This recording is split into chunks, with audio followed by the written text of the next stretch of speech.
Hey everybody, welcome to Adventures with Peps. Today we are painting this teeny tiny figure that it will not zoom.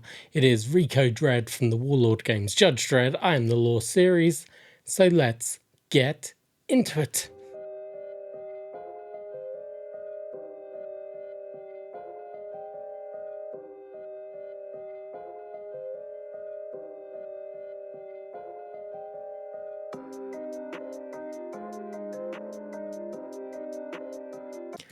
Right, and away we go. As you can see, I did my usual primed it black, hit it with a pallid flesh dry brush, and we should be good to go with the speed paints. Now, I will try and remember what I did for later on, but let's talk about Rico Dredd.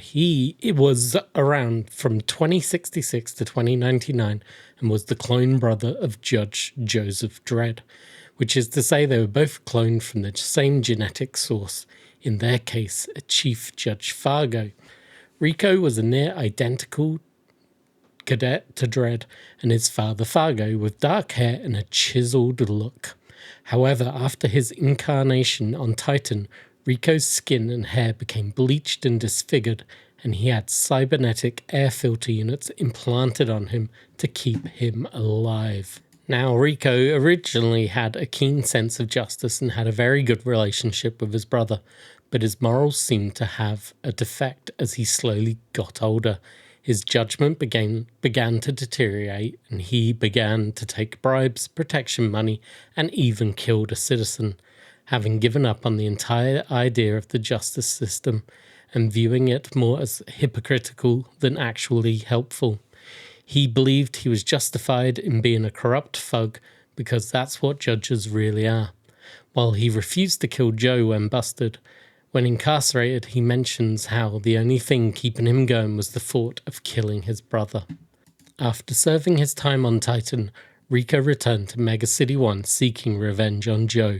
Confronting him at his home, Rico challenged him to a duel to settle their differences, knowing that with his superior skills he could always outdraw his brother.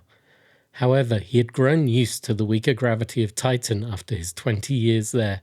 This slowed him down by a split second and allowed Joe to shoot him dead. Carrying his brother's lifeless body out into the street, Joe declined a paramedic's offer of assistance, allowing the writer Pat Mills to conclude with the line from the Holly song, "He ain't heavy, he's my brother." Now, I could also talk about the novel, which had him exploring a military base on Titan with a super soldier, along with a crashed alien escape pod. But we're not going to go into that. That's a whole other thing that we could discuss at a later date. But for now, we'll get back to the model. Now, as you can see, we have so far done the auriculum flesh tone over his skin, and we've moved on to the camo green for his fatigues. I was not sure how to do his fatigues. Warlord Games went for a pale green, too pale for my liking. It would have blended in with his flesh tones too much, and I'm not for that. The Titan book that stars Rico has him in sort of grey fatigues. He looks very cool. He looks very prisonery, but he also looks hardcore.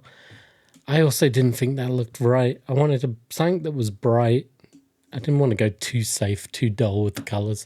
So I thought this camo green would work. So I'm going to carefully work my way around the model. This is going to take a while.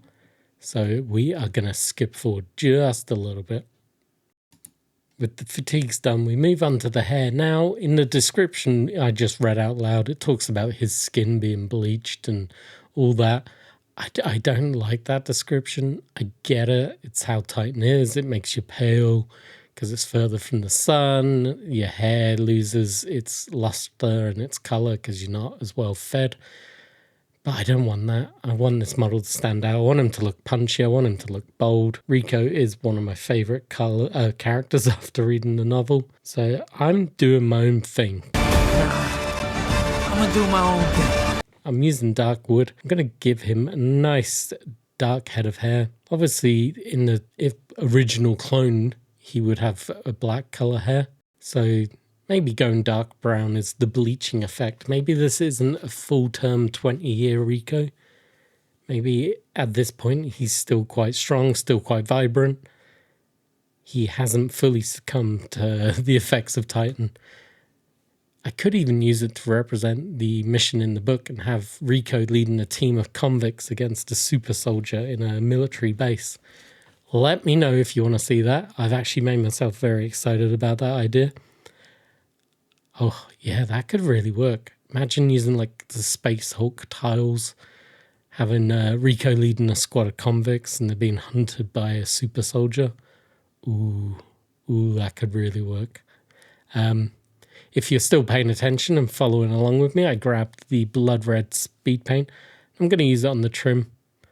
Basically around his tunic base here, around the sleeve edging and on the shoulder pad. This is just going to add that little punch of colour. At the end of the day, this is a comic book character. I want him to look a bit punchy, a bit bold. He is overall quite dark and moody. I've got the final model in my hand. He looks quite dark and moody. So I think this red will just add that little punch of colour that was needed. Now, comically, in my excitement, I drifted off camera for the rest of the red, so we had to jump forward a bit. And I grabbed the hardened leather. Very simple step. I'm going to use it on his boots, and I'm going to use it on the holster holding his pistol. Now, hopefully you will remember, there we go. Drifting off camera is so easy to do when you're recording a YouTube video. I need to work out a better setup because the way my table's set up with the camera, where I naturally hold it, the camera isn't traditionally pointing. I need the camera maybe off to the side pointing down, but over my shoulder pointing down, something like that. Currently it's not set up that way, and so that's why I keep drifting out of shot. But we'll get it sorted, we'll get there in the end. That sounds like a 2025 project. Trying to clean up this channel, get it going. Now, this is probably a good time to say like, subscribe, all that good stuff. You know the deal by now. I'm in the process of cleaning up this channel. I'm removing computer games. I'm removing full-length Pokemon videos. Keep the Pokemon shorts for now. But they're all going off to their own channel. This is going to be purely Wargaming. And I'm very much focusing on Warlord Games going into 2025. Goal is to do, obviously, the 2000 AD line. I'm starting to look at bolt action, but more inclined towards the conflict that is coming out soon. And I think Necromunda is going to be the other wild card in there. This year, I really want to try and get through as much of my alien figures as possible with the goal of finishing that January next year, having play a few missions and record them in February. So if any of this sounds like something that interests you, make sure to drop a comment below. Let me know what you want to see.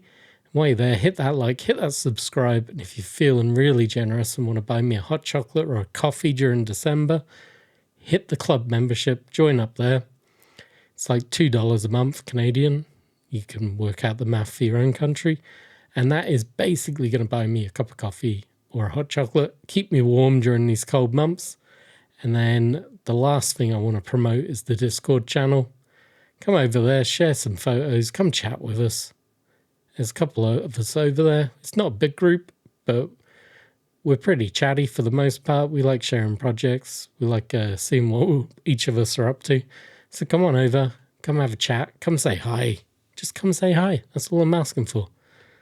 Right, this holster's going to take a while, so I'm not going to bore you with it. Let's jump forward.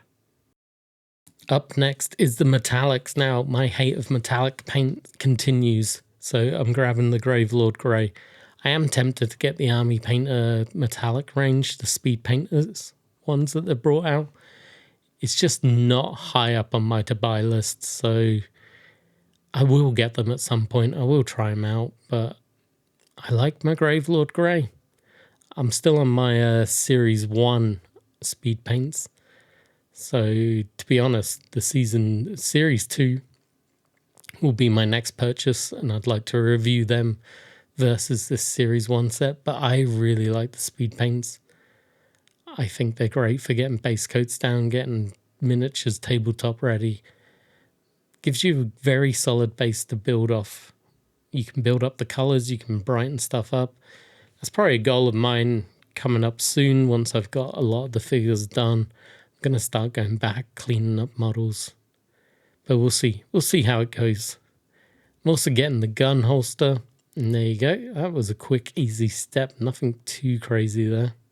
Now at this stage, I go back to the Reikland flesh shade. I'm not entirely happy with how light he looks. Originally, I was going for the pale skin, but I did not like how it looks, so I added another layer to make him look a little bit more healthy, bit more strong, bit more alive. He looked very much as if he was an undead character, rather than somebody who would be alive and kicking, so we had to fix that up. And with those last shades going on, all that's left to do is get the glamour shots, get them on the table for some photos, and hopefully you've enjoyed it. If you've hung around for this long, I hopefully have given you some enjoyment of some sort. So make sure you're hitting that subscribe button. It's the least you could do. It's the least you could do. Come on, don't be stingy. Hit the subscribe button. You know you want to. But anyway, I'm going to shut up for now. Enjoy the glamour shots, and I'll catch you in another video again soon. Bye-bye.